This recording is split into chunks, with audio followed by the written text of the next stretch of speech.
আমি যে কাজটা করার চেষ্টা করব এখন খুব চট করেই, আমরা পরপর দুইটা লাইব্রেরি ইন্টিগ্রেশন দেখবো আজকে। লাইক আমি যদি ইনভয়েসটা ডাউনলোড করতে চাই, লাইক ডাউনলোড ইনভয়েস যখন বলবো তখন ওই ইনভয়েসটাই এখানে যেরকম আমরা ইনভয়েস ভিউ করছি না, এই ইনভয়েসটাই ডাউনলোডেবল অবস্থায় চলে আসবে, পিডিএফ ক্রিয়েট করে চলে আসবে, ঠিক আছে। সো এটা যদি আমরা বানাতে চাই তাহলে আমাদের পিডিএফ ক্রিয়েটর একটা থার্ড পার্টি প্রয়োজন পড়বে। এই থার্ড পার্টিটাকে আমি বলছি ডোম পিডিএফ লাইব্রেরি।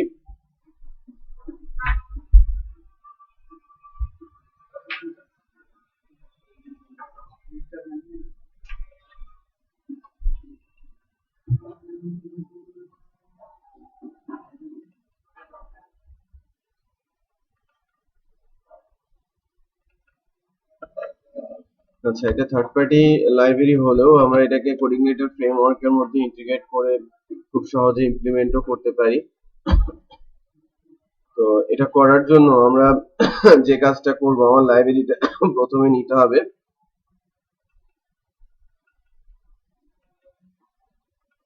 অ্যাপ্লিকেশনের মধ্যে হেল্পার্স নামে একটা ফোল্ডার আছে, খেয়াল করেন।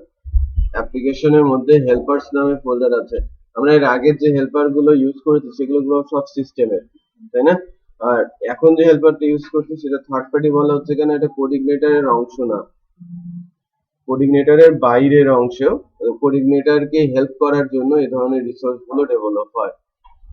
তো হেল্পার্স আমি এখানে রাখছি, আমাদের ডোম পিডিএফ হেল্পারটা এখানে রাখলাম। এটা কোঅর্ডিনেটরের চাইতেও বড়। হ্যাঁ, সিস্টেমটা কি, কোঅর্ডিনেটরের মূল যে সাইজ তার চাইতেও বড়। কোঅর্ডিনেটর এমনিতেই কত মেগাবাইট, 4 মেগাবাইট মতো, জিপ করলে এটা 2 পয়েন্ট সামথিং মেগাবাইট হয়। ডোম পিডিএফ নিজেই 15 মেগাবাইট। হ্যাঁ, সে অনেক কিছু ক্যালকুলেট করে ইয়ে করে থাকে আর কি, পিডিএফ জেনারেট করে।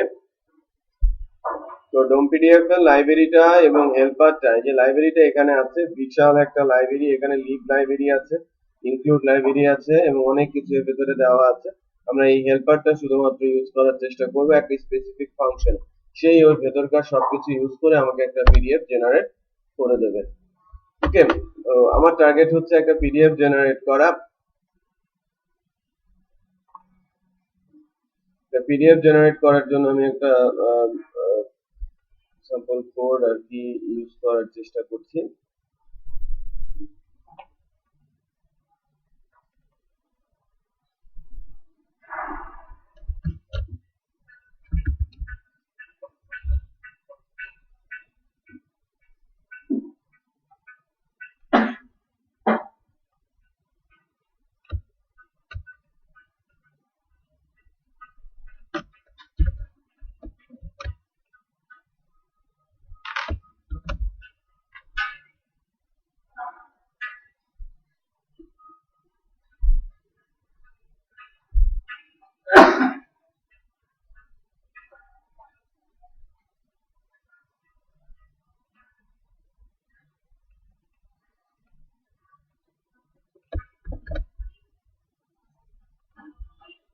আমাদের যে প্রজেক্টটা আছে, প্রজেক্টের রুলস অনুযায়ী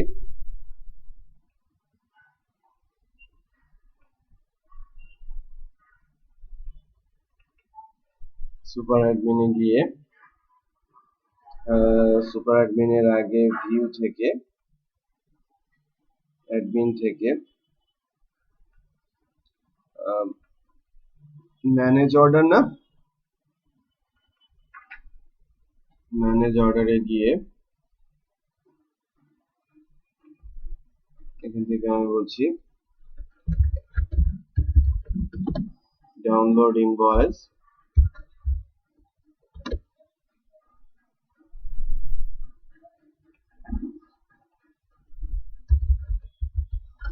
ক্রিয়েট ইনভয়েস, ফাংশনটার নাম কি, ক্রিয়েট ইনভয়েস।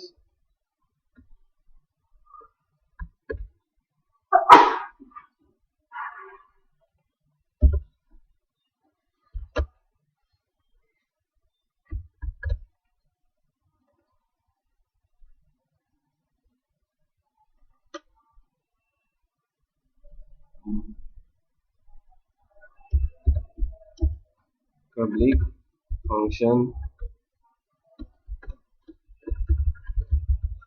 create invoice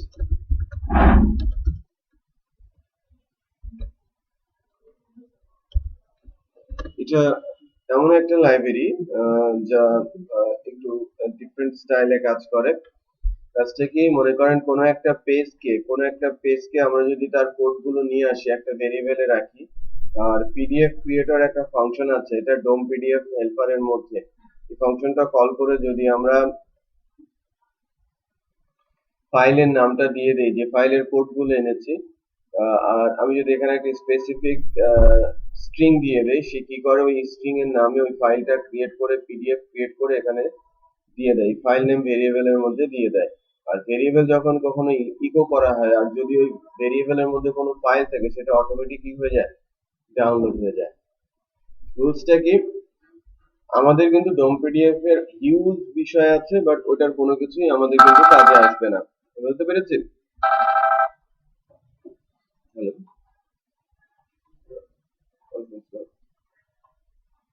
বলুন বলুন।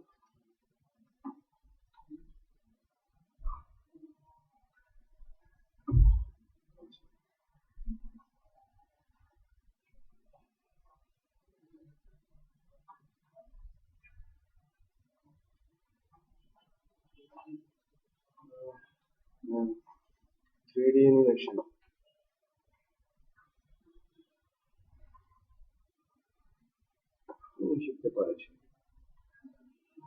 শিখতে পারে, এটা মার্কেট আছে। ক্রিয়েটিভ আইটি শিখে কিনা একটু দেখতে পারেন। ক্রিয়েটিভ আইটি, ক্রিয়েটিভ, না না, বেসিসে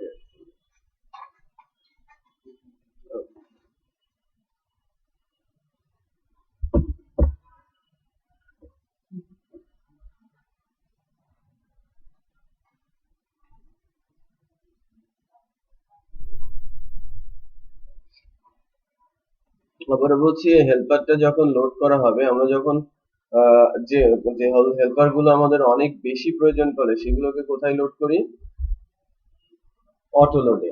আর যখন প্রয়োজন অনুযায়ী আমাদের হেল্পার গুলো ইউজ করতে হয়, সেই হেল্পার গুলো আমরা ডিরেক্ট লোড করে নিই, দিস লোড হেল্পার এরকম করে আমরা লোড করি। এটা ওয়ান টাইম ইউজ হচ্ছে এই জায়গাটাতে, সে কারণে আমরা এটাকে লোড করেছি। এখানকার ভিউ হচ্ছে এরকম, আমরা অর্ডার ইনভয়েস নামে একটা পেজ রেডি করব। ঠিক আছে, আমাদের অর্ডার ইনভয়েস নামে একটা পেজ রেডি করবো, আমাদের ইনভয়েস নামে একটা পেজ তৈরি করাই আছে। ওই পেজের কোড গুলোকে যদি আমরা এখানে ফাইলের ভেতরে ট্রান্সফার করি ভিউ ফাইল নামে একটা ভেরিয়েবলের মধ্যে, আর ওই ভেরিয়েবলটা যদি ফাংশনের প্যারামিটার আকারে পাস করি, ওই ভেরিয়েবলের মধ্যে যে পেজটা আছে ওই পেজটাকে সে পিডিএফ এ রিটার্ন করে। আর ফাইলের নামটা কি করবে সেটা আমরা এখানে দিয়ে দিতে পারি, সেটা বোঝা যাচ্ছে। আর ওই ফাইলটা যেটা রিটার্ন হলো, ক্রিয়েট হয়ে যে ফাইলটা রিটার্ন হলো, এটাকে যদি আমরা ইকো করে দেই, সেটা অটোমেটিক এটাকে ডাউনলোড করে দেয়। সো একটা পিডিএফ বানানোর জন্য আমাদের যে আমরা যেটা করেছিলাম, যে ওই অর্ডারের ইনফরমেশনটা অর্ডার আইডি ধরে নিয়ে এসে, আমি যখন ইনভয়েস ক্রিয়েট করতে যাচ্ছি, আমরা অর্ডার আইডিটা পাস করছি, অর্ডার আইডিটা নিয়ে পুরো ইনফরমেশনটা যখন আমরা আবার ইনভয়েসের কাছে পৌঁছে দিচ্ছি, তাই না, আমরা যে ইনফরমেশন গুলো নিচ্ছি আর ইনফরমেশন গুলো নিয়ে যখন আমরা ইনভয়েসকে দিচ্ছি, ইনভয়েসটা জেনারেট হচ্ছে। কারণ ইনভয়েসের কোড গুলো যদি আমরা এখান থেকে রিটার্ন করে নিয়ে আসি এবং সেটাকে যদি পিডিএফ করতে বলি, ওটা তো আমাদের পিডিএফ আকারে ইনভয়েসটাই জেনারেট হয়ে যাবে, তাই না। আমরা অলরেডি যে ভিউ যেটা করলাম ওটাকেই আমরা ইনভয়েস হিসেবে কিন্তু ইউজ করতে পারি। ওকে, সো কি করছি একটু দেখেন, আমরা ইনভয়েস যেটা ভিউ করেছিলাম, অর্ডার যেটা ভিউ করেছিলাম, তার কোডই আমি এখানে ইউজ করছি। কি করলাম, অর্ডারের ইনফরমেশন, অর্ডার আইডিটা আমি নিলাম এখান থেকে, এটা প্যারামিটার আকারে পাস হয়ে এসেছে। অর্ডার আইডি ধরে সিলেক্ট করলাম অর্ডারটাকে, অর্ডার ইনফরমেশন নিলাম এখান থেকে, কাস্টমার আইডি এবং শিপিং আইডিটা নিয়ে নিলাম। তারপরে কাস্টমার ইনফরমেশন, শিপিং ইনফরমেশন এবং অর্ডার আইডি ধরে আমি অর্ডার ইনফরমেশন তুলে নিলাম। সকল ইনফরমেশন কোথায় আছে, ডাটার মধ্যে। এখন আমি যেটা করছি, ডোম পিডিএফ লাইব্রেরিটা লোড করলাম, দেন ইনভয়েসের যে পেজটা, তার ভেতরে আমি ডাটাটা পাস করে ভেতরের যে কোডগুলো সেটা আমি ভিউ ফাইল নামে একটা ভেরিয়েবলের মধ্যে রিটার্ন করলাম। তো এই ভেরিয়েবলটা যখন আমি পিডিএফ ক্রিয়েট নামে ফাংশনের কাছে পাস করছি, সে ওটাকেই পিডিএফ বানিয়ে ফেলবে। আমি একটা পেজের ভেতরে শুধু আমার নাম লিখেছি এবং আমার নামটার কোডই আমি ভিউ ফাইল নামে একটা ভেরিয়েবলে রেখে যদি পিডিএফ ক্রিয়েটরের মধ্যে দিয়ে দেই, সে আমার ফাইলে আমার নামটাই শুধু পিডিএফ ফাইল আকারে পাঠিয়ে দেবে। বোঝা যাচ্ছে? আচ্ছা, এখানে একটা বিষয় ইম্পর্টেন্ট, যে যদি কোথাও থেকে লিংক করা হয় ইমেজ কে, কোথাও থেকে লিংক করা হয় সিএসএস কে, সেগুলোকে কিন্তু সে পাবে না। রাইট? পিডিএফ ক্রিয়েট হলে ইমেজ বা যদি ওখানে ফাইলটির ভেতরে যদি কোনো ইমেজ থাকে অথবা কোনো সিএসএস এক্সটার্নাল সিএসএস লিংক থাকে, সেই সিএসএস গুলো কিন্তু পায় না। এই কারণে আপনারা একটু খেয়াল করে দেখবেন, আমি যখন ইনভয়েসটা বানিয়েছি, ইনভয়েসটাতে ম্যাক্সিমাম কোডটাই কি ইনভয়েসের সিএসএস এর কোডগুলো কিন্তু এই ফাইলের মধ্যে দেয়া আছে, লিংক করা নেই। খেয়াল করেছেন? আর যে ইমেজ গুলো আসবে, ইমেজ গুলো এখানে ক্রস দেখাবে অথবা ইমেজ গুলো সই করবে না। সো এখন যদি আমরা এই লাইব্রেরিটার ইউজ করে আমরা যদি ফাইলটাকে ডাউনলোড করে বা ডাউনলোডেবল অবস্থায় নিয়ে যেতে চাই, তাহলে কেমন হয় একটু দেখি। দেখেন 690 টাকা যেটা, আমি অর্ডার 3 প্রেস করেছি, এই যে ইনভয়েস 003, অর্ডার আইডি কি 00 না, আমি কি ক্রিয়েট করেছিলাম দেখেন, আমার ফাইলের নামটা কি দিয়েছিলাম, আইএনভি 00, হ্যাঁ 00, তার সাথে আমার অর্ডার আইডিটা যুক্ত হচ্ছে কত 3। বুঝা যাচ্ছে? আচ্ছা, তো এটা এই ফাইলের ফরম্যাট হিসেবে এসেছে। আর আমি যখন সেভ করব এটাকে, লাইক আমি এটাকে ডেস্কটপে সেভ করলাম, আমি ফাইলটাকে আমার ডেস্কটপে নিয়ে সেভ করলাম। এবার যদি এই ফাইলটাকে আমরা দেখি,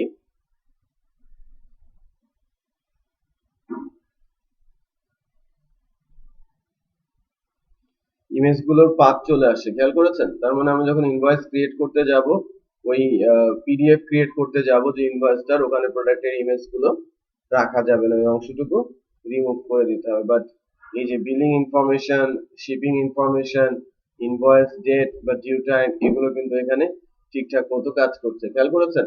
আর অর্ডারের টোটাল ইনফরমেশন সহ এখানে দেওয়া আছে। যদি আদার সিগনেচার গুলো দিতে চাই, সেটাও আমরা দিতে পারবো। সো পিডিএফ ক্রিয়েশনটা সিম্পল, আমি যে কোনো পেজকে পিডিএফ এ কনভার্ট করে দিতে পারি। আমি বোঝাতে পেরেছি? শুধু ওই পেজটাকে কি করতে হবে, ভেরিয়েবলে নিতে হবে, ক্রিয়েট পিডিএফ মানে পিডিএফ ক্রিয়েট ফাংশনের কাছে পাস করে দিতে হবে এবং কি নামে ফাইলটা হবে সেটা বলে দিতে হবে। তার আগে ডোম পিডিএফ লাইব্রেরিটা লোড করে নিতে হবে। আর লাইব্রেরিটাকে রাখতে হবে কোথায়? অ্যাপ্লিকেশনে, হেল্পারে, ডোম পিডিএফ, সেটা বোঝা গেছে? প্রিন্ট করতে চাই কোনো সরাসরি প্রিন্ট করব, ইনফরমেশন আছে সেটা প্রিন্ট করার প্রয়োজন হয়, আমরা তো প্রিন্ট করতে পারবো। পিডিএফ এ তো প্রিন্ট করার অপশন আছে, ওইখানে তো পিডিএফ এ তো ছবি আছে। আপনি যদি প্রিন্ট করাতে চান, প্রিন্ট করার অপশনটাও দেখাবে। হ্যাঁ, ওটা একটা এক্সাম্পল আকারে করা আছে, ওটা আমার নেক্সট ক্লাস, লাস্ট ক্লাসে একটু আমি কি কি দেখাবো সেটা একটু নোট করে রাখবেন, ওইদিন ধরে ধরে সবকিছু দেখিয়ে দেবো। ছোট ছোট কাজ বাকি আছে, যেমন ইমেলিং এর একটা পার্ট বাকি আছে, এনক্রিপশন ডিক্রিপশন দেখানো বাকি আছে, সাইট আপলোড করা বাকি আছে, আর উনি যেটা বললেন যে লাইক পেজিনেশন, একটা পেজিনেশন ক্রিয়েট করা, এটা বাকি আছে। পেজিনেশনটা দেখি, আমি যদি অর্ডার ক্লাসে আজকে পেজিনেশনটা অ্যাড করে দিতে পারি, অর্ডারের যেটা লিস্ট আসছে না, অর্ডারে এখানে এই যে এখানে যদিও কিন্তু জাভাস্ক্রিপ্টের পেজিনেশন আছেই, হ্যাঁ এখানে কিন্তু পেজিনেশনটা দেওয়াই আছে এই কোডের ভেতরে। তো সেক্ষেত্রে পেজিনেশনটা এটাকে বাদ দিয়ে আমরা যদি আমাদের পেজিনেশন অ্যাড করতে চাই, সেটাও অ্যাড করতে পারি। আর একটা বাকি আছে কি, উনি যেটা বললেন যে প্রিন্ট প্রিন্ট প্রিন্ট রিভিউ, এটাও কিন্তু আমরা দেখাতে পারি।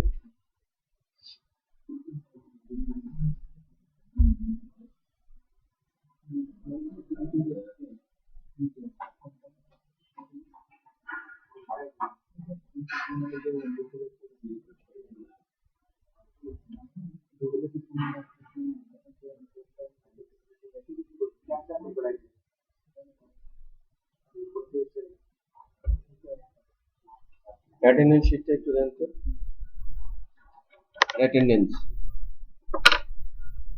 অ্যাটেন্ডেন্সের খাতাটা কোথায়?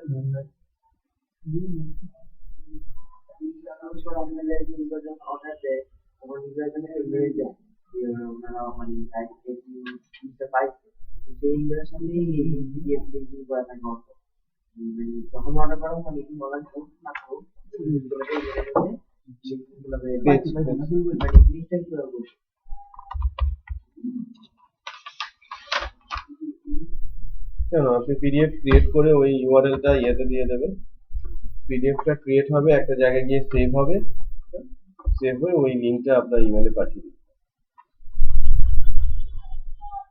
খুব সম্ভব 17, 19, 22, 24, 25, 17 শুরু হয়েছে না আপনাদের ক্লাস?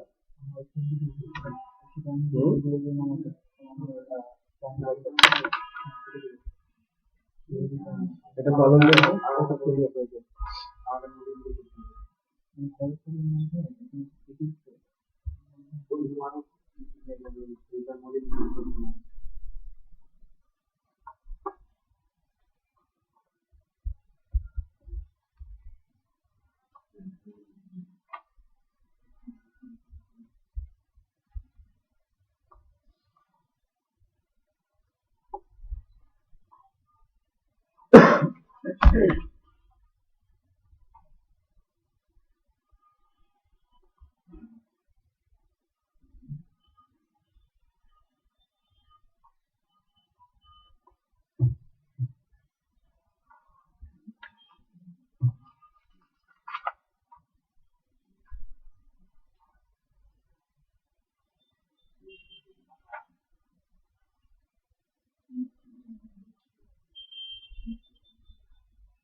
আচ্ছা, স্যার, এই যে পিডিএফ যে ক্রিয়েটেড করছেন স্যার, কোনো ভিডিও সাইডে যে ডাউনলোড গুলো করে আমাকে একটু ভেরিফাই করতে পারেন এই ভিডিও কোনো সাইডে যে ভিডিও ডাউনলোড করে তো সেক্ষেত্রে কি এরকম যে স্যার আপনি পিডিএফ ক্রিয়েটারের মতো কি ভিডিও কোনো ক্রিয়েটার দিয়ে করেন? কনভার্টার আছে, ভিডিও ক্রিয়েটর নেই, কনভার্টার। কনভার্টার। হ্যালো, বলুন। নেই, ঠিক আছে। হুম, হুম,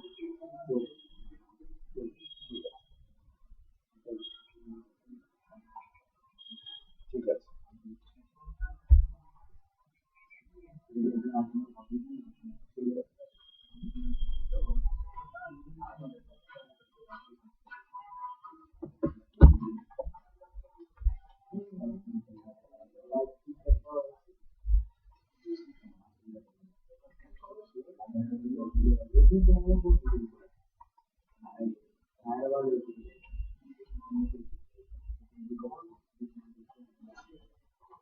ঠিক আছে।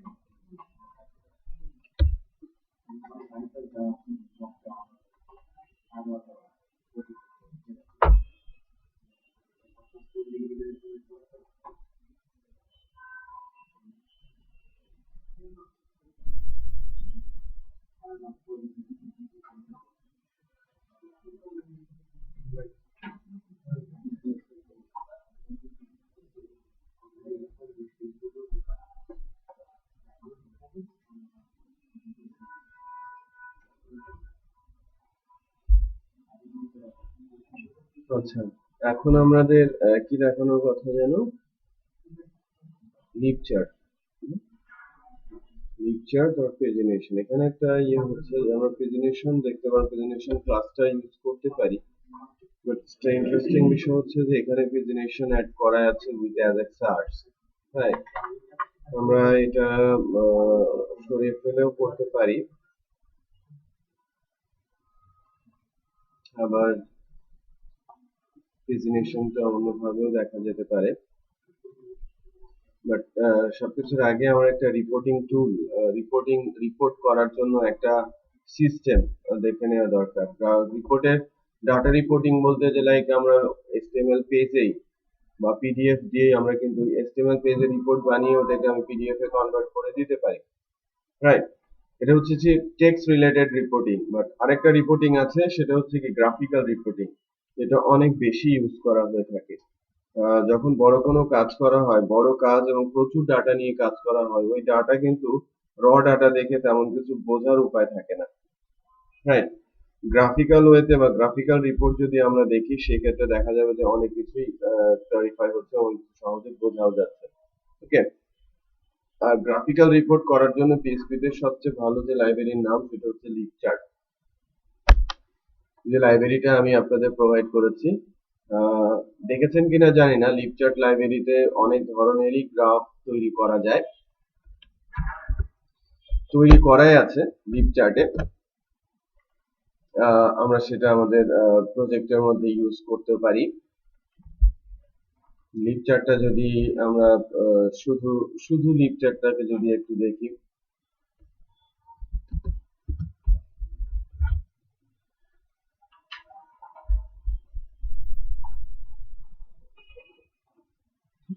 কয়েক ধরনেরই লিপচার্ট আছে, ডেমোর মধ্যে পাওয়া যায়।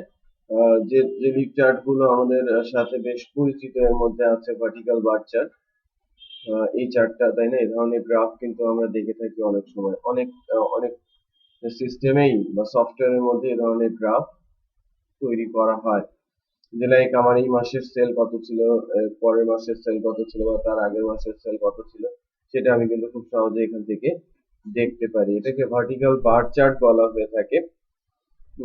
এছাড়াও আরেকটা চার্ট আছে পাই চার্ট, যার মাধ্যমে আমি কিন্তু পার্সেন্টেজ গ্রাফ দেখতে পারি, এই যে শতকরা হিসেবে কে কত পার্সেন্ট আছে, লাইক এতজন। হ্যাঁ, এখন কে কত পার্সেন্ট কাজ করেছে, বা কে কোন প্রোডাক্ট কত পার্সেন্ট সেল হয়েছে, ধরো কোন প্রোডাক্ট কত পার্সেন্ট ভিজিটর এসেছে, টোটাল ভিজিটরের কত পার্সেন্ট এই ক্যাটাগরি, কত পার্সেন্ট অন্য ক্যাটাগরি, সেটা কিন্তু আমরা এই পাই চার্ট দিয়ে দেখতে পারি। অথবা যদি কোনো আপনার সিস্টেম তৈরি করেন, লাইক স্কুলের রেজাল্ট সিস্টেম, কোনো একটা সাবজেক্টে এত পার্সেন্ট ফেল করেছে, এত পার্সেন্ট পাস করেছে, এত পার্সেন্ট এই গ্রেড পেয়েছে, সেটা কিন্তু আপনারা খুব সহজেই দেখাতে পারেন, রাইট? এছাড়াও লাইন চার্ট নামে একটা বিষয় আছে, লাইন চার্ট। এই চার্টটা আমরা কিন্তু ওই যে বিভিন্ন সময় বিভিন্ন ধরনের ভ্যালু ইমপ্লিমেন্টেশনের ক্ষেত্রে দেখতে পাই। আপনারা ক্রিকেট খেলাতেও কিন্তু এই ধরনের লাইন চার্ট দেখতে পারেন।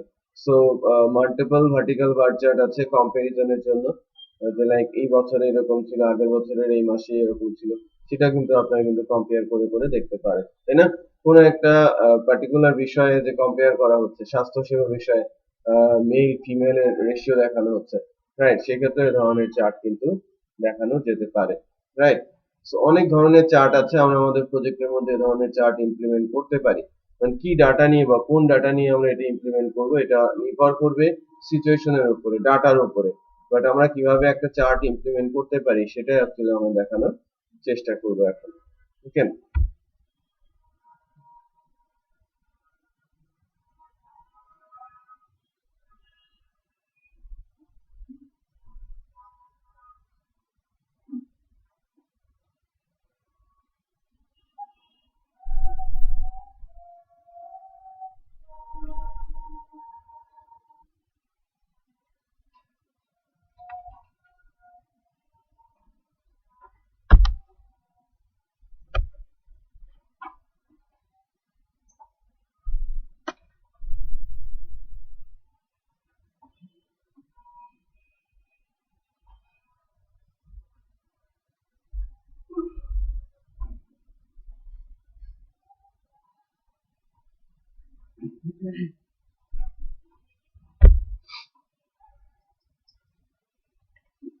লিভ চার্টটা যদি আমরা আমাদের প্রজেক্টের মধ্যে ইউজ করতে চাই, আমরা মূলত এই ফাইলটাকে নিয়ে যাব। পুরোটার দরকার নেই। লিভ চার্ট 1.3 এর ভেতরে একটা জিনিস খেয়াল করেন, যে লিভ চার্ট নামে ফোল্ডারটা আছে, এই ফোল্ডারটা আমাদের দরকার। আর ডেমোর ভেতরে যে এক্সাম্পল গুলো আছে, সেই এক্সাম্পল গুলো আমরা যে এক্সাম্পলটা ইউজ করতে চাচ্ছি, সেই এক্সাম্পলটা আমরা এখান থেকে নিয়ে গেলে পারবো। সো লিভ চার্টকে যদি আমরা ইউজ করতে চাই, এটাকে আমরা কপি করে নিয়ে আমরা আমাদের প্রজেক্টে যাচ্ছি, ই-কমার্স ব্যাচ 17 অ্যাপ্লিকেশন লাইব্রেরিজ। এটা অ্যাকচুয়ালি একটা complete library, but third party library. Third party library, এটাকে আমরা অ্যাপ্লিকেশন লাইব্রেরির মধ্যে রেখে দিতে পারি। খুবই ছোট্ট একটা লাইব্রেরি। আর এটার ভেতরে মূল যে ফাইলটা আছে সেটা হচ্ছে ক্লাসেসের ভেতরে libchart.php। এটা হচ্ছে অ্যাকচুয়ালি আমাদের লাইব্রেরি।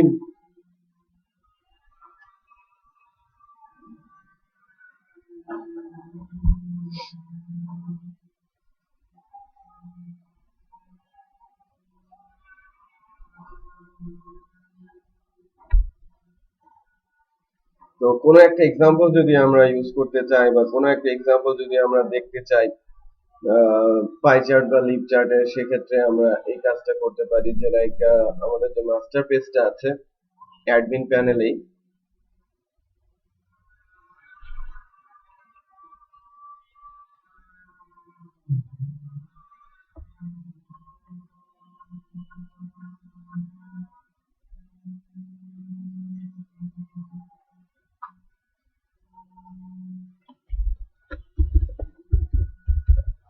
রিপোর্ট, আমি যদি বলি গ্রাফিক্যাল রিপোর্ট,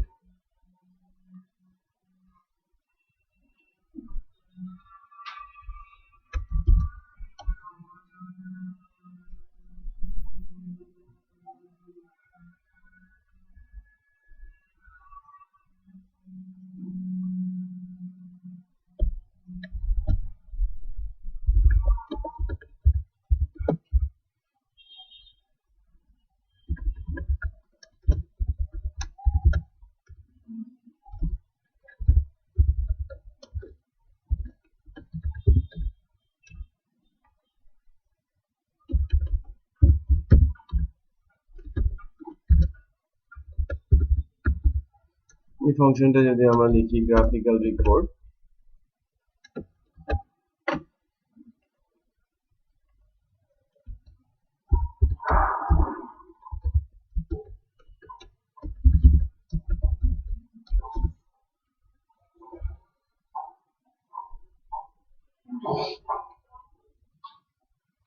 যদি এখান থেকে একটা পেজকে লোড করে দেয় সিম্পলি,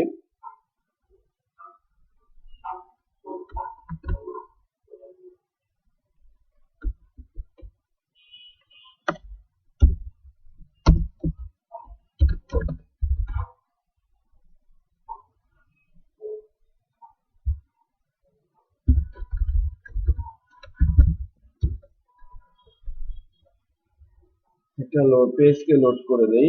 মনে করেন আমি এখান থেকে চার্ট থেকে লিপ চার্ট থেকে আমি পাই চার্টের এক্সাম্পলটা নিচ্ছি।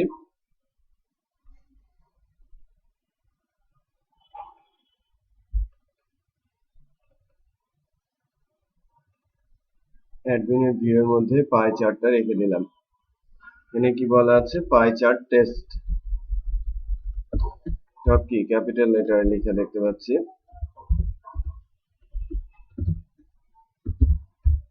পাই চার্ট টেস্ট, এই পেজটাকে আমি লোড করতে চাচ্ছি, ঠিক আছে। So pie chart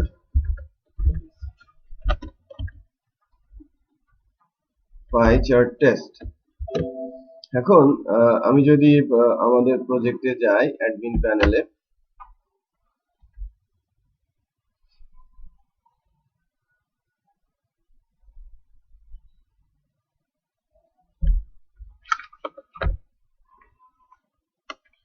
graphical report সেগমেন্টে যাই, অনেক এরর আসছে। আমাকে একটা ইনপুট পাথ দেওয়া আছে, pie chart not found class, এটাও কিন্তু বলা আছে, তাই না।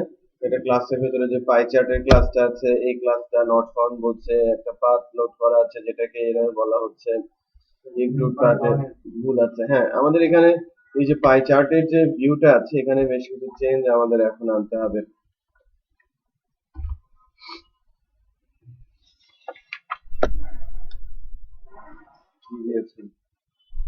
কিছু লিখেন না, এটা দরকার সেটা দরকার, এটাতে প্রবলেম ওটাতে প্রবলেম, কিছু লিখেন না। লাঞ্চ দেয় নাই, চা দেয় নাই, পানি দেয় নাই, হ্যাঁ না, অ্যাটলিস্ট নাস্তা তো দিতে পারতো না। সেমিনারও লাঞ্চ করেন না, ঠিকই বলেছেন। এগুলো লিখেন নাই কেন?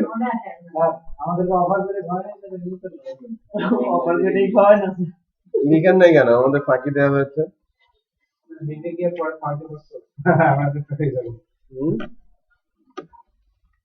সেটাই তো, অন্যরা অ্যাটলিস্ট সুযোগ পেতো, অথবা আপনাদের ফোন দিয়ে ডেকে এনে খাওয়াই দিত।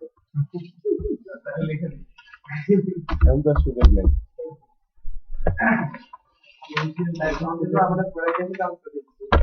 কিছু অ্যাটলিস্ট পেতো।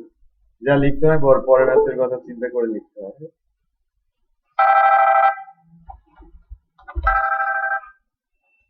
হ্যালো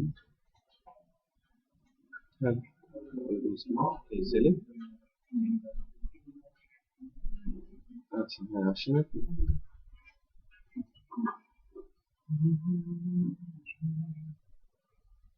আমি তো সোমবারে থাকবো না, আমি ম্যাক্সিমাম তো এই নেক্সট উইকে রোববারে থাকতে পারি, পরে কথা কখন আসবো সেটা ঠিক নেই।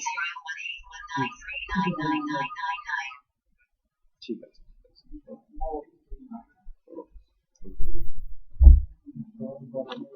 একটা জিনিস খেয়াল করি তাহলে, এই যে লিপ চার্টটা আমি কোথায় রেখেছি একটু খেয়াল করেন তো। লিপ চার্টটা আমরা রেখেছি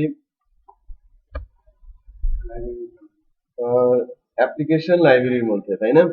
অ্যাপ্লিকেশনের মধ্যে, লাইব্রেরিজ এর মধ্যে আমরা রেখেছি অ্যাপ্লিকেশন।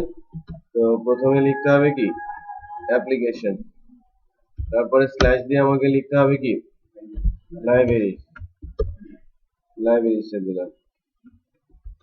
লাইব্রেরিজ এর মধ্যে লিপ চার্ট, একটু খেয়াল করেন না, লাইব্রেরিজ এর মধ্যে লিপ চার্ট, লিপ চার্টের মধ্যে ক্লাসেস, ক্লাসেস এর মধ্যে এই লিপ চার্ট ডট পিএসপি, এই ফাইলটাকে লিংক করা হচ্ছে। এই ফাইলটা যদি আমরা একটু দেখি, ইন্টারেস্টিং, এখানে অনেকগুলো ক্লাসকে রিকোয়ারমেন্টস করা আছে। তার মানে আমার ওই লাইব্রেরিতে যত ক্লাস আছে সবগুলো ক্লাসকে এখানে লিংক করা আছে। আমি যদি ওই মনে করেন আপনার সঙ্গে 10 জন কানেক্টেড, আপনি 10 জনের যোগাযোগ রাখছেন, আমি আপনার সঙ্গে কানেক্ট করবো, তাই না? কানেক্ট করলে কি 10 জনের সঙ্গে কানেক্ট হয়ে যাবো না? বুঝতে পারছেন? সো একটা নোড মনে করেন, এই একটা ফাইল এমন একটা নোড যেখানে অন্যান্য ফাইলগুলো লিংক করা আছে। আচ্ছা, সো এবার কিন্তু পাইচার্ট তার এই ক্লাসটা পেয়ে যাবে, পাইচার্টের যে ক্লাসটা সেটা সে পেয়ে যাবে। আমি ডেমো আকারে মনে করেন Firefox, Konqueror, Opera, Safari, Dillo, others browser গুলোতে এই ধরনের ভিজিটর আসে। সো এখান থেকে যে কাজটা আমরা করব সেটা হচ্ছে যে রেন্ডার একটা অত্যন্ত বিল্ট ইন ফাংশন চার্ট ক্লাসে সে কি করে, একটা ইমেজ তৈরি করে ফেলে, একটা রেজাল্টকে একটা ইমেজে কনভার্ট করে, একটা রেজাল্টকে একটা ইমেজে কনভার্ট করে। যেমন ডম পিডিএফ একটা ফাইলকে একটা পিডিএফ এ কনভার্ট করে, তখন একটা রেজাল্টকে, একটা প্রসেস ডাটাকে সে ইমেজে কনভার্ট করে ফেলে। সো রেন্ডারটা কোথায় বা কি নামে ফাইলটা জেনারেট করবে সেটা এখান থেকে বলে দিতে হয়। আমি যদি বলি যে অলওয়েজ বেজ ইউআরএল এ চলে যায়, আমি যদি বলি বেজে, আমাদের সাইটের বেজে ইমেজের মধ্যে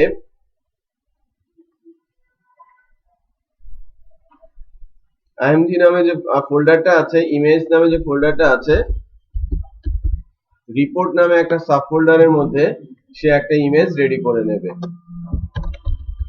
ইমেজ ফোল্ডারের মধ্যে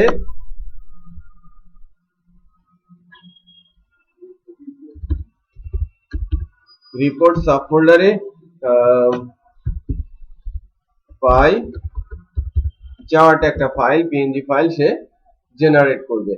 আর এখান থেকে বলা হচ্ছে বডির মধ্যে আমি যে এখানে পেজের ভেতরে যেটা ডিসপ্লে হবে, ডিসপ্লে করানোর জন্য আমি আবার ওখান থেকে তুলে নিয়ে আসবো। তুলে নিয়ে আসার উপায়টা কিন্তু ভিন্ন। তুলে নিয়ে আসতে হলে আমাকে বেস পাথ আকারে যেতে হবে না, সোর্সে ইকো বেস ইউআরএল, কন্ট্রোলারের নামটা এখানে আমার ফোল্ডারের নামটা কি, ইমেজ, সাব ফোল্ডারের নাম রিপোর্ট, আর ফাইলটার নাম পাই চার্ট। ঠিক আছে, ফাইলটার নাম হচ্ছে পাই চার্ট। সো এই যে ফাইলটা আমরা কি করলাম, জাস্ট অ্যাপ্লিকেশন লিংকটা দিয়ে দিলাম, জেনারেট হয়ে কোথায় যাবে, কি নামে যাবে সেটা আমি দিয়ে দিলাম, আর ওই ফাইলটাকে আমরা এখান থেকে লিংক করে দিলাম। এবার চেক করি, গ্রাফিক্যাল রিপোর্টে যদি যাই পাই চার্ট কিন্তু পাচ্ছি না, একটু চেক করি এর ভেতরে রিপোর্টটা আসছে কিনা। আসছে তো, হ্যাঁ, পাই চার্ট পিএনজি, আমি কিন্তু ফাইলটার এক্সটেনশন দেই নাই, এই কারণেই সেও কিন্তু পাই নাই। আমি এবার চেক করে দেখি, রিপোর্টে, গ্রাফিক্যাল রিপোর্টে ক্লিক করে আমার চার্টটা চলে আসে। আমি ফ্রেমওয়ার্কের মধ্যে কিন্তু খুব সহজেই নিয়ে আসতে পারলাম। লাইব্রেরিটা লিংক করে দিলাম, লাইব্রেরিতে রেখে ফাইলটা লিংক করলাম এবং একটা ফাইল ডিসপ্লে করালাম। ডেমো আকারে যে ফাইলটা ছিল, ডেমো ডাটা যা ছিল সেটাই কিন্তু আমি নিয়ে আসি। মনে করেন আমি মাঝখান থেকে কনকিউরি, অপেরাকে বাদ দিলাম, ডিলোকেও বাদ দিলাম। এখন কয়টা পয়েন্ট আছে? 3টা পয়েন্ট, রাইট? 3টা পয়েন্ট। এখন যদি আমি গ্রাফটা চেঞ্জ করে গ্রাফিক্যাল রিপোর্টে যাই, সে নতুন করে কিন্তু জেনারেট করেছে, রাইট? এখন কিন্তু গ্রাফটা হচ্ছে ওই 3টা ভ্যালুর উপর বেস করে, ফায়ারফক্স, আদার্স আর সাফারি। যার ভ্যালু যে আছে সেই অনুযায়ী রেশিও করে দেওয়া হচ্ছে, পার্সেন্টেজ করে দেওয়া হচ্ছে। আর ওই যে ইমেজটা জেনারেট হয়েছিল সেটা কিন্তু বারবার ওভাররাইট হচ্ছে। আগের ইমেজটা কিন্তু এখন আর নেই, নতুন যেটা জেনারেট হলো সেটা ওই ফাইলটার উপরেই জেনারেট হলো, কারণ একটা ফাইলই তো আমি বারবার ডিসপ্লে করাচ্ছি। সো আমি যখন ডেটাবেস থেকে ডাটা তুলে এনে তার কাছে দিব, সে ওই ইমেজ জেনারেট করে আমাকে ডিসপ্লে করবে। আমি ডেটাবেস থেকে নতুন ডাটা নিয়ে আসলে আমার নতুন করে জেনারেট করবে, নতুন ডাটা আমাকে ডিসপ্লে করবে। সেটা বোঝা যাচ্ছে? সো আমরা এবার একটু ট্রাই করি বার চার্টটা এখানে ইমপ্লিমেন্ট করতে পারি কিনা। জাস্ট সিম্পলি পাই চার্ট যেভাবে আমি নিয়ে আসলাম, আমি কন্ট্রোলার থেকে ভ্যালু পাস করে এখানে দেখাবো, প্রয়োজনে ডেটাবেস থেকে ডাটা তুলে নিয়ে এসে আমি এখানে দেখাবো। বাট বার চার্টটা আমরা পারছি কিনা একটু দেখি লিংক করতে। হ্যাঁ, বার চার্টটা চেক করেন সবাই।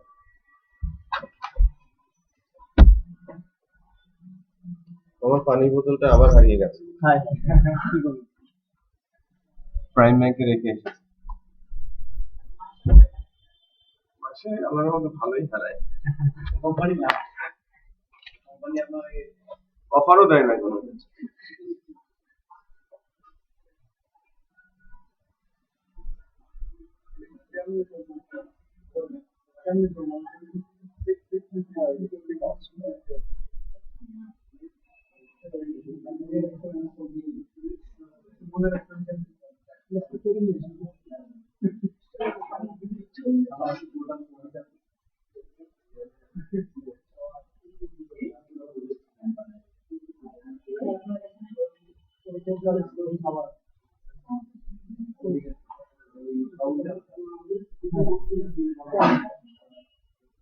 এরকম এইটা না যেটা আগে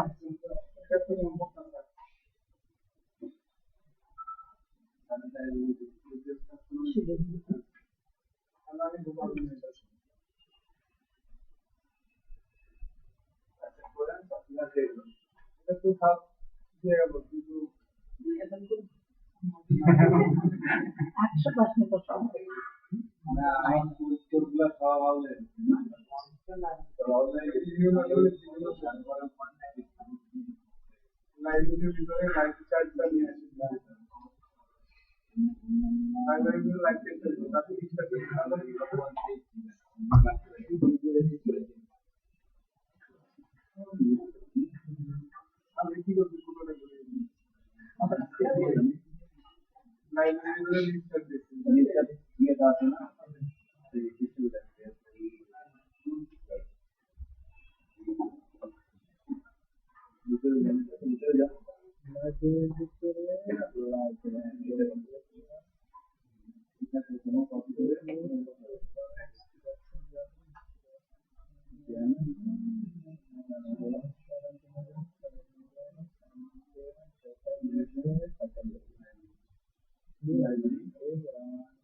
Included in the division.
Thank you.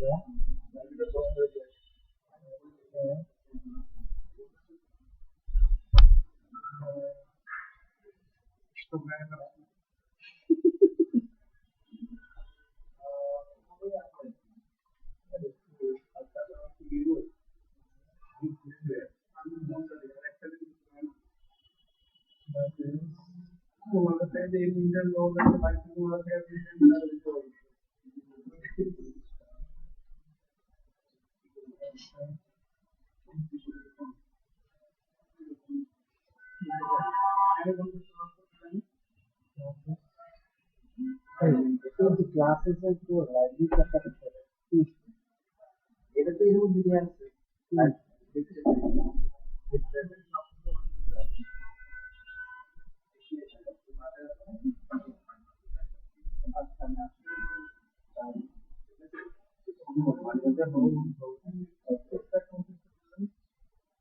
না শুক্রবার যেতে পারবো না গেলে তোমার জানাবো সোমবার যেতে পারবো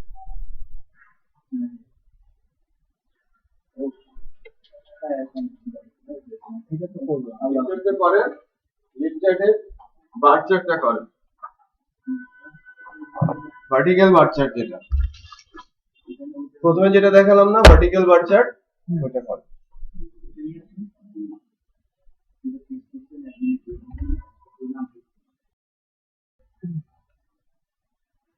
ডাইনামিক করার জন্য আমরা যেটা করতে পারি, একটা জিনিস খেয়াল করেন যে এটা হচ্ছে গিভেন, এটা হচ্ছে টেক্সট যেটা ডিসপ্লে করছে, এটা পাশে দেখা যাচ্ছে না মজিলা 80, আদার্স 72 আর সাফারি 37, এখানে কিন্তু পাশ দিয়ে দিয়ে দেখাচ্ছে, তাই না? সাফারি 37, আদার্স 72, মজিলা ফায়ারফক্স 80, এরকম কিন্তু দেখাচ্ছে। আর এই ভ্যালুটা হচ্ছে ওই রিপোর্ট জেনারেট করার কাজে ব্যবহার হচ্ছে, এই ভ্যালুটা রিপোর্ট জেনারেট করার কাজে কিন্তু ব্যবহার হচ্ছে, তাই না? তো আমি যদি মনে করেন যে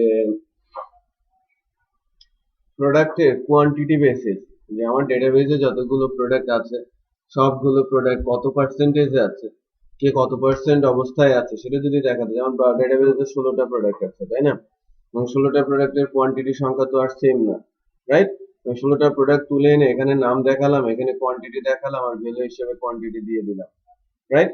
তখন কিন্তু কি দেখা যাবে, আমার এটা ডাইনামিক্যালি 16টা স্লট তৈরি করবে, 16 স্লট তৈরি করতেও করবে না, এবং তার উপরে ইমেজটাকে রেডি করবে, রাইট? আমি যদি ডেটাবেস থেকে ওটা তুলে এনে দেখানোর চেষ্টা করি, একটু খেয়াল করেন যে আমি আমার যতগুলো প্রোডাক্ট আছে প্রোডাক্টের ইনফরমেশন নিয়ে আসতে যাচ্ছি।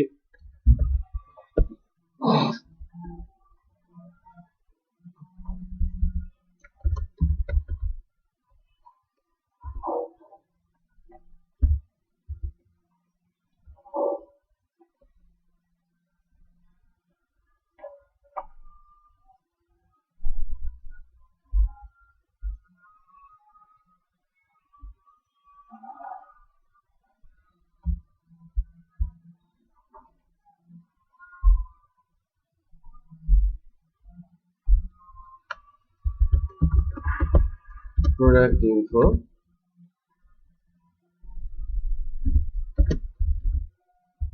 this super admin model, select all product info.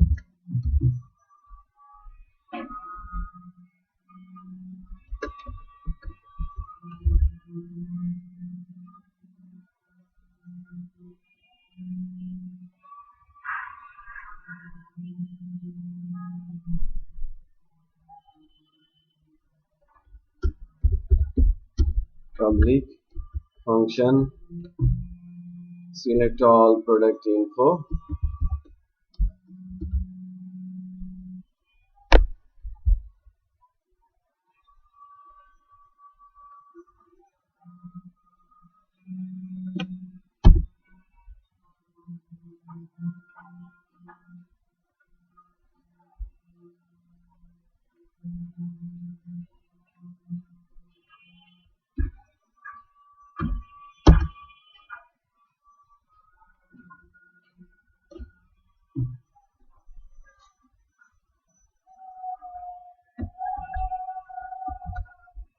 TBL product লিখতে পারেন, সমস্যা নেই। আমার কি রিটার্ন হবে? রেজাল্ট রিটার্ন হবে, তাই না?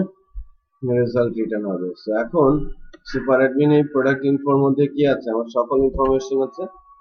আচ্ছা, এখন ডাটা দিয়ে আমি যদি পাই চার্ট টেস্টে যাই, আমার এইগুলোর প্লটিং গুলোর কিন্তু দরকার আছে। আমার প্লট দরকার আছে কয়টা? একটা, যেটা লুপের মধ্যে ঘুরবে। For each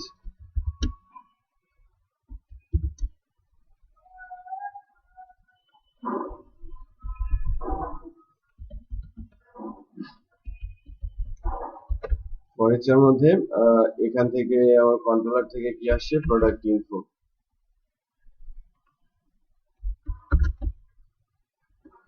Product info as value of product,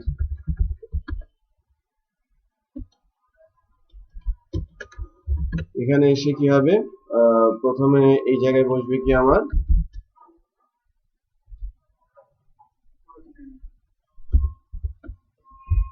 product info, product name, ব্র্যাকেটের মধ্যে কি বসবে? Product info, product quantity. আর এই পাশে কি বসবে? শুধু কোয়ান্টিটি, তাই না? এখানে বসবে প্রোডাক্ট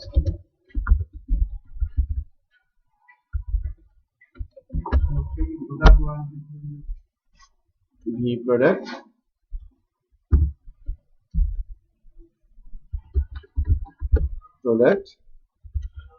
কোয়ান্টিটি। এরকমই তো আছে ডেটাবেসে, তাই না?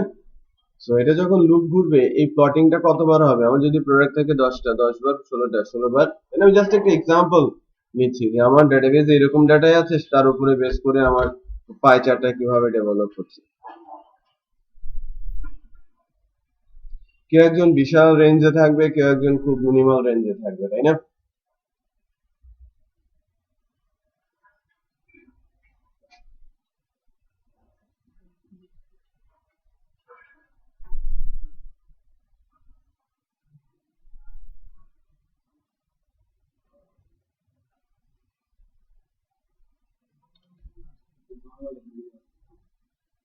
প্রোডাক্টের নাম বাংলাতে, টেক্সট কনভার্সন করতে গেছে, হ্যাঁ, বাংলাকে টেক্সট কনভার্ট করতে না পারার কারণে এরগুলো এসেছে। এই যে এখানে সেকেন্ডারি সায়েন্স, হ্যাঁ, কিন্তু এসেছে, রাইট? প্রোডাক্টের নাম বাংলাতে বলে এটা কিন্তু সে দিতে পারে নাই বা দেখাতে পারে নাই।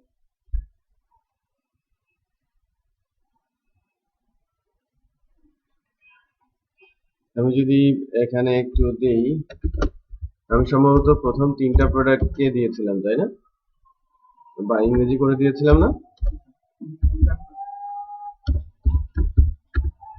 ইউনিট 3।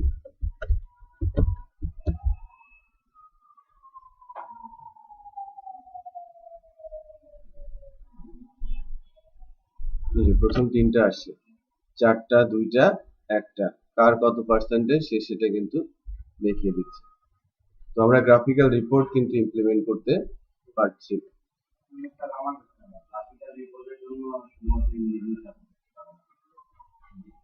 ইংরেজি সাপোর্টেড। আপনার হয়তো দেখা যাচ্ছে যে এখানে যে বিষয়গুলো বেশি ইউজ হয়, যে রিপোর্টিং এর জন্য রেজাল্ট বা আদার্স, আমাদের তো ধরেন বাংলাতে যে বইগুলোর কথা বলছি, বইগুলোর নাম তো বাংলাতে, রাইট? বাট এগুলো তো রিপোর্টে ঠিক সেভাবে নাও আসতে পারে। আমি যে জাস্ট আমার ডাটা আছে কি বইয়ের উপর, এই জন্য আমি বইটা নিয়ে আসি। এটা আপনার ডাটা গ্রেডিং সিস্টেমে, গ্রেড তো আর বাংলাতে না, ABCD তেই হয়। সাবজেক্টের নামগুলো দেওয়া হয়েছে, কোন সাবজেক্ট সাবজেক্ট তো ইংলিশ দিয়ে যায়, ইংরেজিতে যায়। সিস্টেম সফটওয়্যার তো সবই ইংরেজিতে, আর এই লাইব্রেরিটাও ইংরেজি সাপোর্টেড, বাংলাতে সাপোর্ট করছে। আচ্ছা, আমাদের যে শর্ট লিস্টটা আছে, যেগুলো আমরা দেখতে চাচ্ছি বা দেখাতে চাচ্ছি, আমি আজকে কিছুটা এগিয়ে রাখি আর কি। যে আমরা আমাদের প্রজেক্টে একটা পোর্শন আছে যে লগ আউট এখানে করা আছে, আই থিঙ্ক, হ্যাঁ লগ আউট করা আছে। আমাদের এই যে জায়গাটা, কাস্টমার যখন রেজিস্ট্রেশন করবে, আমরা কাস্টমারের কাছে একটা ইমেল করব। হ্যাঁ, আমরা কাস্টমারের কাছে একটা ইমেল করব যে সে আমার সাইটে সাকসেসফুলি রেজিস্টার হয়েছে এবং তার ইউজার আইডি এবং পাসওয়ার্ড এইটা, রাইট? কারণ সে আমার রিটার্নিং কাস্টমার হতে পারে। মনে করেন এই সাইটটা তার পছন্দ হয়েছে, প্রোডাক্ট কিনেছে, পরবর্তীতে কখনো যদি সে আবার এই সাইটে আসে, দেখা যাচ্ছে তার ইউজার আইডি পাসওয়ার্ড মনে নাও থাকতে পারে, সে আবার রেজিস্ট্রেশন করতে চাইবে। রেজিস্ট্রেশন করতে চাইলে আবার তাকে কিন্তু আমরা ব্লক করে দিচ্ছি, কারণ একই ইমেল অ্যাড্রেস দিয়ে তাকে বারবার রেজিস্ট্রেশন করতে আমরা দিচ্ছি না। তখন সে হয়তো তার ইমেল অ্যাড্রেসে গিয়ে খুঁজে দেখবে যে তার ইমেল কোনো আসছিল কিনা, আমার ইউজার আইডি পাসওয়ার্ড আছে কিনা। তো আমি ইমেল দেয়া থাকলে সে তার ওই ইমেল থেকেই তার ইউজার আইডি পাসওয়ার্ড নিয়ে রেজিস্ট্রেশন লগ ইন করতে পারে। ঠিক আছে? হ্যাঁ, ফরগেট পাসওয়ার্ড অপশনটাও এখান থেকে আপনি ফরগেট পাসওয়ার্ড অপশনটা তৈরি করতে পারেন, যে তার পুরোনো অ্যাড্রেস দেওয়া হলো, তাকে আমরা নতুন করে একটা পাসওয়ার্ড আপডেট করে পাঠিয়ে দিলাম। পুরোনো পাসওয়ার্ডটা তো আমরা এনক্রিপ্ট করে রেখেছি, তাই না?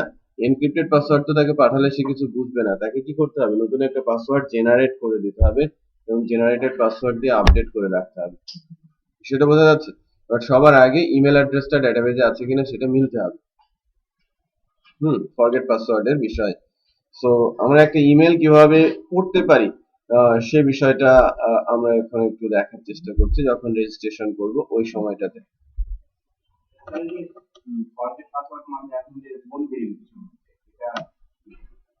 এটা একটা কোড জেনারেট করা হয়, কোড জেনারেট করে ওই কোডটা মোবাইল নাম্বারে পাঠিয়ে দেওয়া হয়। একটা এপিআই আছে, মোবাইল এসএমএস এপিআই। সো আপনি আপনার সিস্টেম থেকে ওই এপিআইটা ইন্টিগ্রেট করে দেবেন, একটা এসএমএস আপনার কাছে চলে আসবে একটা জেনারেটেড কোড দিয়ে। কোডটা ম্যাচ করা হবে যে কোডটা আমি পাঠিয়েছি আর এটা গিভেন কোডটা এক কিনা। ওইটা ওই কোডটা সেশনে রেখে দেওয়া হবে এবং আপনি যখন ওই কোডটা মোবাইলে যেটা আসলো ওইটা কোড প্রেস করবেন, তখন দুইটাকে মেলানো হবে। যদি মিলে যায় তাহলে আপনাকে রেজিস্ট্রেশন করানো হবে, আর যদি না মিলে তাহলে আপনাকে রেজিস্টার করা হবে না ইনস্ট্যান্ট। হ্যাঁ, মোবাইলের এপিআই কিনতে হবে।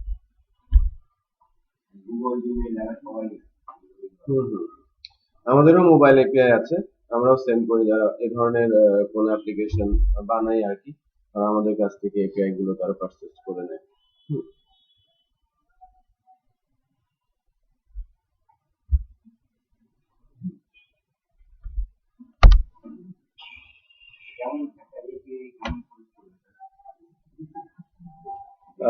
আপনি 500 টাকা দিয়ে এসএমএস এপিআই পেতে পারেন, বাট ওখানে আপনার পার এসএমএস এর কস্টিং পড়বে কত, 80 পয়সা। যেটা বলছিলাম, এই যে এসএমএস এপিআই আছে, আর সিস্টেম সফটওয়্যারটা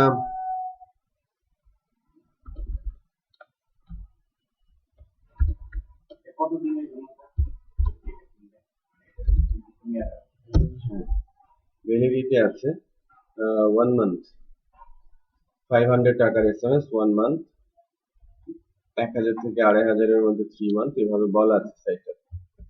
sms.talhabidi.com এ যাবেন, বাল্ক এসএমএস এ যদি যান তাহলে প্যাকেজগুলো দেখতে পাবেন। আমরা নরমালি একটা সিস্টেম অ্যাপ্লিকেশন করা আছে, যদি কেউ এপিআই চায় এপিআই প্রোভাইড করি, তারা এপিআই তাদের সাইটের সাথে ইন্টিগ্রেট করে নেয়, ফ্রি এপিআই আর কি। আর সে একটা সফটওয়্যারও পায়, এই অ্যাপ্লিকেশনটাতে সে লগ ইন করবে, লগ ইন করে জাস্ট সিস্টেমেটিক ওয়েতে সেখানে সেন্ড করবে।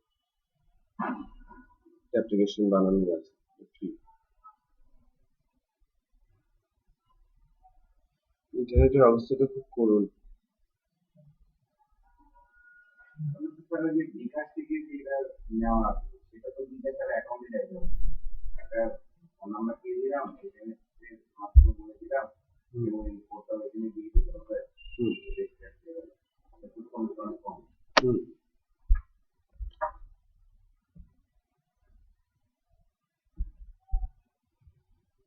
আচ্ছা, সো এটা ছিল এক। আর আমরা ইমেলের ব্যাপারে কথা বলছিলাম। ইমেল যখন আমরা সেন্ড করব, ইমেল সেন্ড করার ব্যাপারে আমি একটা লাইব্রেরি তৈরি করাই আছে আমার কাছে, যার মাধ্যমে আমরা ইমেলটা গুলোকে সেন্ড করবো আর কি।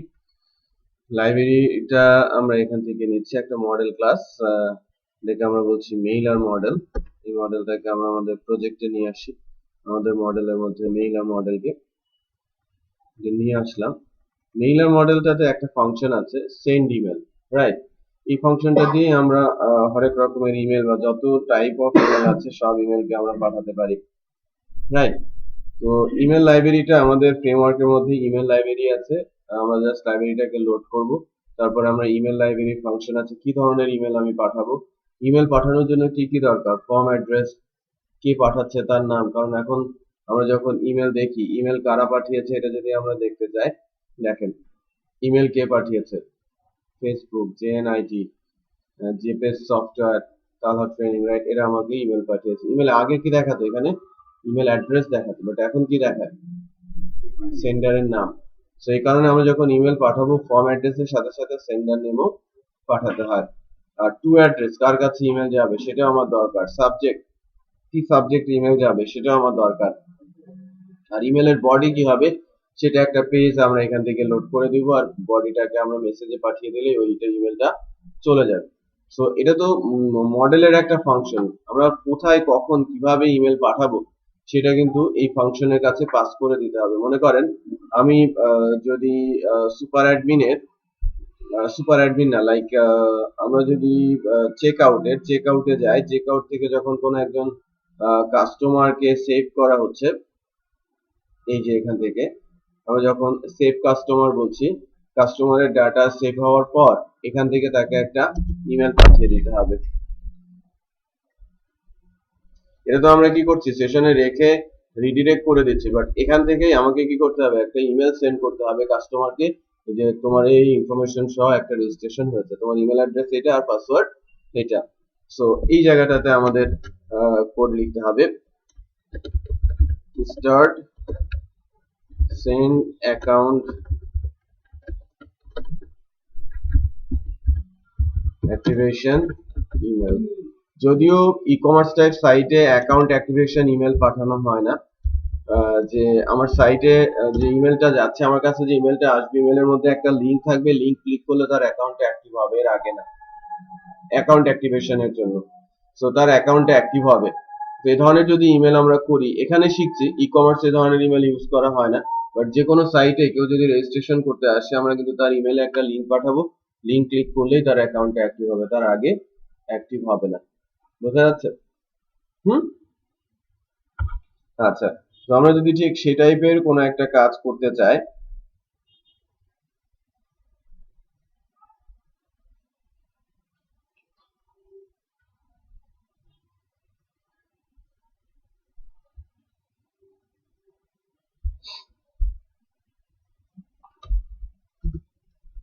আমি একটা কোডিং এর হেল্প করছি।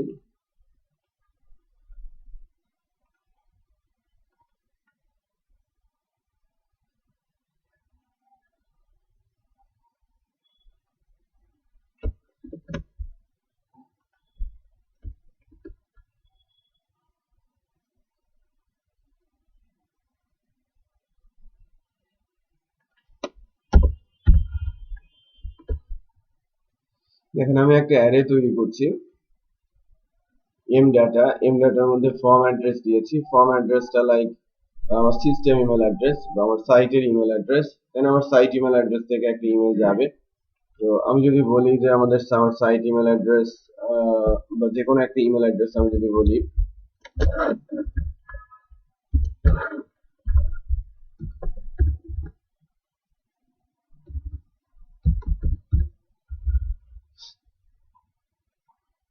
টু অ্যাড্রেস, মানে ফর্ম অ্যাড্রেসটা কি, ফর্ম অ্যাড্রেসটা আমি এখান থেকে নির্দিষ্ট করে দিলাম। তারপর আমি অ্যাডমিনের ফুল নেমটা বললাম যে বেসিস ব্যাস 17। টু অ্যাড্রেসটা কোথা থেকে আসে? টু অ্যাড্রেসটা হচ্ছে ফর্ম থেকে আসছে না, ডাটা ইমেল অ্যাড্রেস, এটা কি হবে টু অ্যাড্রেস। ফর্মে যে ইমেল অ্যাড্রেসটা দেওয়া হলো তার কাছেই তো ইমেল যাবে, তাই না? যিনি রেজিস্ট্রেশন করছেন তারটা তো পোস্ট হয়ে ডাটার মধ্যে চলে আসে, তো তার কাছেই ইমেল যাচ্ছে। সাবজেক্ট হচ্ছে অ্যাকাউন্ট অ্যাক্টিভেশন ইমেল। আর ডাটার মধ্যে আমি লাস্ট নেম পাঠিয়েছি, কাস্টমারের আইডি। কাস্টমারের আইডিটা কি, এই যে কাস্টমারের আইডিটা বা সেশনে রাখার এই কাজটা একটু উপরে করে দেই আমি, তাহলে সেশন থেকে আমরা রিড করে নিতে পারবো। এই তো সেশন থেকে আমরা কাস্টমার আইডিটা রিড করে নিচ্ছি, যেটা সেশনে রাখা হলো কাস্টমারের আইডিটা আমি নিয়ে নিলাম। পাসওয়ার্ডটা পোস্ট থেকে আসছে, তাই না? আর এবার যখন আমরা বলছি যে ইমেল পাঠাবো, সেন্ড ইমেলের মধ্যে এম ডাটা, দ্যাট মিন্স এই অ্যারেটা পাস করে দিয়েছি। আর অ্যাক্টিভেশন ইমেল, এটা একটা স্ট্রিং, এই স্ট্রিংটা ইমেলে ফায়ার হবে আর কি।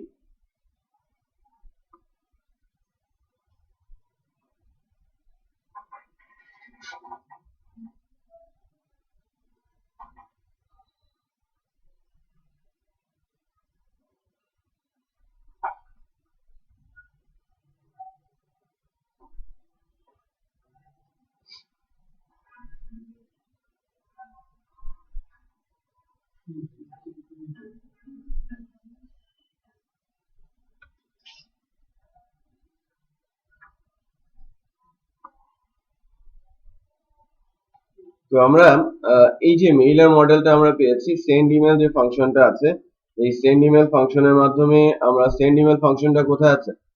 মেইলার মডেলের মধ্যে না? এই যে মেইলার মডেলের মধ্যে সেন্ড ইমেল ফাংশনটা আছে। ফার্স্ট যে প্যারামিটারটা আছে চেক আউটের, ফার্স্ট যে প্যারামিটারটা আমরা দেখছি, ফার্স্ট প্যারামিটারটার নাম কি, এম ডাটা অ্যারে, যার ভেতরে এই সকল ইনফরমেশন গুলো আছে। তো মেইলার মডেলে এটা কি হিসাবে কল হচ্ছে? ডাটা হিসেবে। আর চেক আউট থেকে আমরা এখান থেকে পাঠাচ্ছি কি, অ্যাক্টিভেশন ইমেল, তাই না? আমরা এখান থেকে পাঠাচ্ছি অ্যাক্টিভেশন ইমেল। সো মেইলার মডেলে টেমপ্লেট নামটাই কিন্তু অ্যাক্টিভেশন ইমেল হিসেবে যাচ্ছে, সেটা বোঝা যাচ্ছে?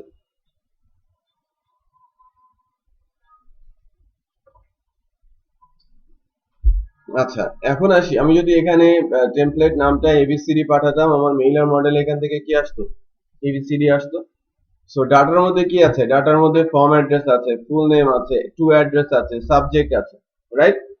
এখন যদি আমি আমার মেল স্ক্রিপ্ট, আমি একটা বডি লোড করব আর কি, 16 থেকে আমরা নিয়ে আসি, 16 থেকে একটা ভিউ আমরা লোড করে দেই।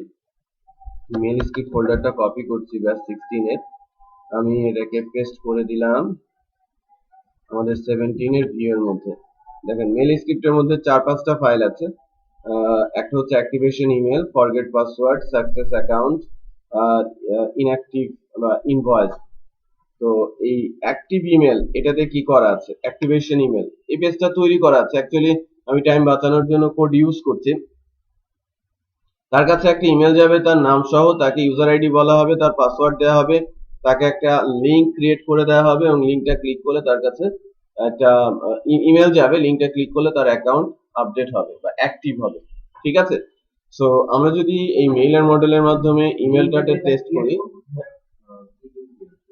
লিংক ক্রিয়েটটা এরকম যে মনে করেন আমি যখন এখান থেকে আসি, চেক আউট থেকে আসি, ফাইলের নামটা কি বলেছি, অ্যাক্টিভেশন ইমেল।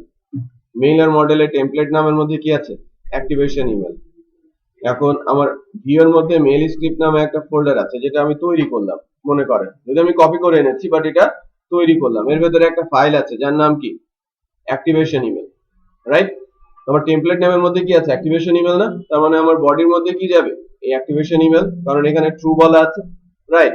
তো অ্যাক্টিভেশন ইমেলের কোডটাতে যখন যাব, ওখানে গিয়ে আমরা কিভাবে একটা লিংক ক্রিয়েট করব, রাইট?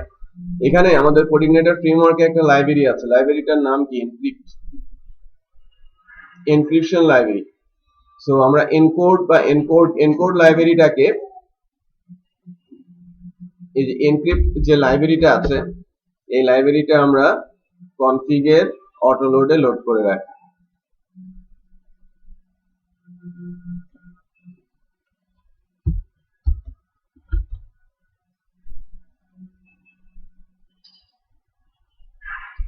এনক্রিপ্টের লাইব্রেরিটা লোড করে রেখেছি।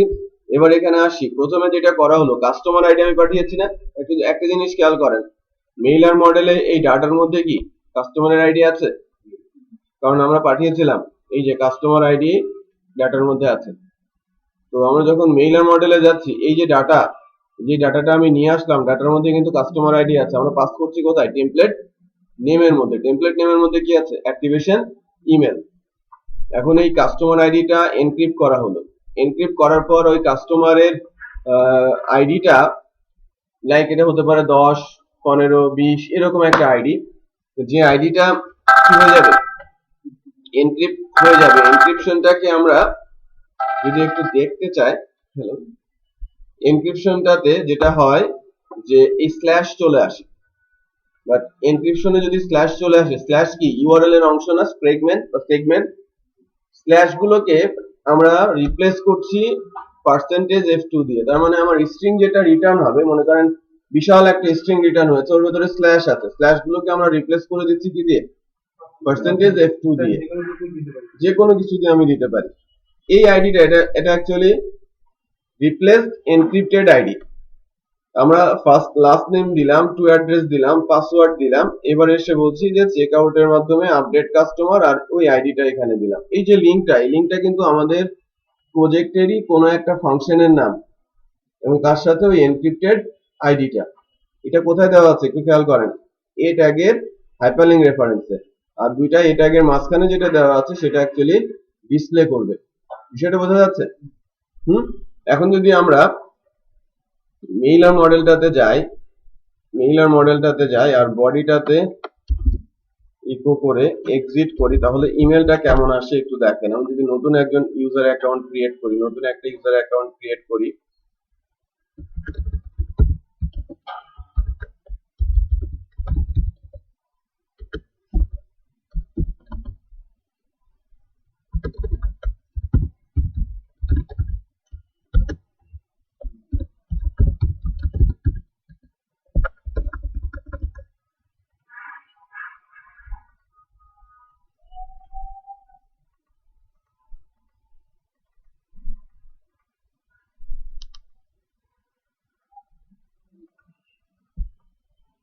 এই যে মেইলার মডেলটা পাচ্ছে না। ঠিক আছে, মেইলার মডেলটা পাচ্ছে না কারণ আমরা মেইলার মডেলটা অটো লোডে লোড দেইনি।